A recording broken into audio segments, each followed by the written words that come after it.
বলাই জঙ্গলেও আইলাম একটু হাগা লাগে মশা তো দেখি এনেও ভালোই ধরে। ওই যে একটা ভাই বসে আছে কয়ালো অনেক গুলা, পকেটে টিয়া পয়সাও অল্প। দেখি একটা কয়েল দেয় না, না দিলে ভাঙে একটু নিউমুনি। আমার হাগা যে কষ্ট হয় বলছে না, কয়েল চায় একটু নেই, বাথরুম করবো শান্তি মতো। এ ভাই, ভাই, এই কারা এই বড় ভাই একটু এদিকে তাকান না। এই কাজ করতেছি কারা। ভাই আমার বাথরুমে খুব চাপ তো, মশার জ্বালায় বাথরুমে যাবে না, কয়ালও পাই না। আপনি তো অনেক কয়াল, হ্যাঁ একটা কয়েল দন যায় কি ভাই?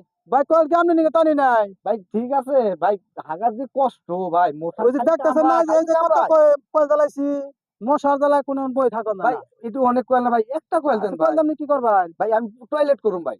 কল লেগে টয়লেট করবেন? ভাই মশা জ্বালায় টয়লেট করে কি হ্যাঁ শান্তি জানেন কি আপনি? হ্যাঁ এই শান্তি মতো বইলে মশা যখন গরমে কুটুস কামড় দেয় হ্যাঁ ভাই, হাগা হয় না, গো আমার ফুলা না দেখ খুলে কামে। হালায় একবারে। হ্যাঁ এই কারণে ভাই মানে দোকানে পাইনি, চাইছিলাম জঙ্গল হাগুম, হ্যাঁ এই না এসে থেকে মশা দেখি আপনি কয়েল না পড়ে রয়েছেন। আচ্ছা ঠিক আছে তাহলে একটা আপনি কয়েল দেন ভাই, 10 টাকা দেন।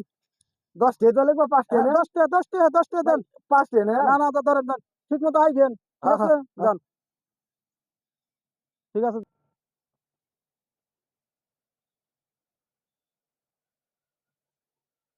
ওই যে একটা গাতা পাইছি, মানুষ আছে নাকি? ওই গাতা হাইকে পানিও আছে, কি শান্তি, এনে হাগিনি এনে বসে নই, মানুষ নাই তো, শান্তি পাইছি গো। কি শান্তি, শালার কয়ালের জ্বালা, বাসায় টয়লেট কেউ শান্তি পাই না, কয়াল, মশা, আই, মানুষও আয় নাকি ভয়ে ভয়ে টয়লেট করবে আইছি জঙ্গলের মধ্যে, কাম হাইছে।